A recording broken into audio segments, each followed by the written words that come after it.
Hello, clever people, and welcome to my review for the Fast and Furious presents Hobbs and Shaw. So Hobbs and Shaw is a story based off of two characters from other Fast and Furious movies played by Dwayne "The Rock" Johnson and Jason Statham, and it follows the story as they must stop Idris Elba, who is the actor who plays the character, I don't know the character's name, who is trying to launch this evil disease on the world that basically goes inside of you and destroys your insides. And through a bunch of action and explosion and a lot of big sets, they are trying to stop him. And Hobbs and Shaw is a movie that I thought looked kind of weird. I was excited for it because I thought that it might be a fun movie, but I've personally never been a huge fan of the Fast and Furious movies. I think they're fine, I think they're passable, but I don't think that they're anything exceptional.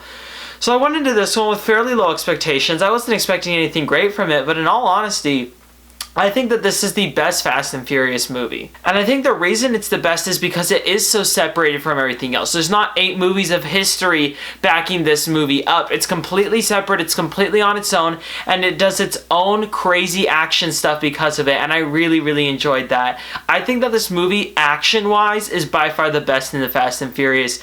All of the set pieces are super fun, they go by super quickly. One of my problems with the movie was that I wish that they went a bit further, because for every awesome action scene, you do feel like they could have went a step further and made it even more spectacular and made the movie even more entertaining. But for the action, for what it was pretty good. And it was actually pretty well shot for one of these movies. It wasn't like John Wick level shot. Like, it wasn't to the point that I was in awe at every single shot and every single kick and every single punch.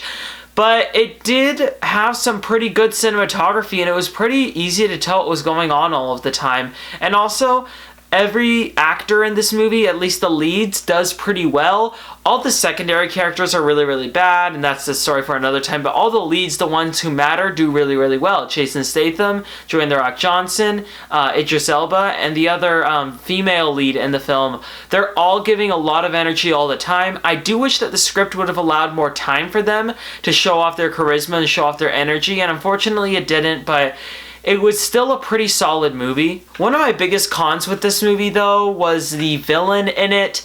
Not necessarily Idris Elba. I think that he did a fine job for what his role was in this movie. I thought he was perfectly decent, but everything else involving him, including the plot and all the actors who portray the villain and the plot that, you know, follows the villain and who it really is and meanders in really weird ways, it was just really distracting, and it ended up making a movie where the antagonistic force really bogged down the rest of the movie, which is never anything that you want coming out of a movie. So Hobbs and Shaw is a pretty flawed movie. It's not spectacular or anything, but honestly, I had a lot of fun with it. And it's not going to change your mind on Fast and Furious, but if you're like me and you enjoyed the other movies but you didn't think they were spectacular, this one you'll probably enjoy a bit more than the rest. However, if you're a die-hard fan, you might view it as just another installment in the franchise. I will give Hobbs and Shaw a 7 out of 10.